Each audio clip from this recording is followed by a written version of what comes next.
নমস্কার, আপনারা দেখছেন নিউজ টাইম, সঙ্গে রয়েছে আমি সাধনা। শুরু করছি সংবাদ সফর। 28শে জুলাই নবান্ন অভিযানের ডাক দিয়েছে সংগ্রামী যৌথ মঞ্চ এবং আর বেশ কয়েকটি সংগঠন। এবার সেই সংগ্রামী যৌথ মঞ্চের ডাকা নবান্ন অভিযানে নিষেধাজ্ঞা জারি করলো হাওড়া সিটি পুলিশ।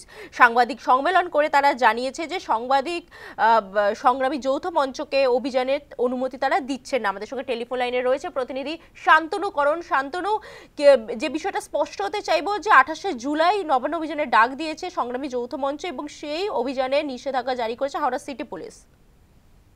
দেখো, সংগ্রামী যৌথ মঞ্চের পক্ষ থেকে হাওড়া সিটি পুলিশকে এর আগেই চিঠি দেওয়া হয়েছিল নবান্ন অভিযান হবে এবং কোন রুট দিয়ে তারা করবেন।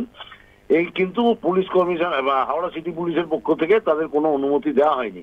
কিন্তু 28 তারিখ যে নবান্ন অভিযান তারা করবেন এমন সিদ্ধান্ত কিন্তু তারা অনড় রয়েছেন। তার কারণ ইতিমধ্যে হাওড়া মঙ্গলাহাট যে ব্যবসায়ী সমিতি তার পক্ষ থেকে আদালতে একটি পিটিশন করা হয়।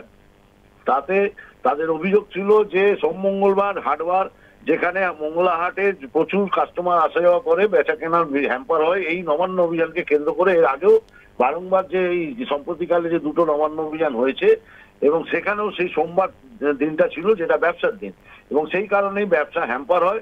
এবারেও যে 28শে জুলাই করা হচ্ছে সেখানেও সোমবার, অর্থাৎ এই সোম মঙ্গলবার ব্যবসার যে দিনটা মঙ্গলাহাটে, সেই দিন যাতে কোনো রকম ভাবে ব্যবসার ক্ষতি না হয় সেই কারণেই তারা আদালতের দ্বারস্থ হয়ে তারা অনুমতি চেয়েছিল। যদিও আদালত যেটা জানিয়েছে যে যদি পুলিশ অনুমতি না দেয়, সেখানে নিয়ম মেনে যদি না করা হয়, বেআইনি কিছু হলে পুলিশ উপযুক্ত ব্যবস্থা নেবে।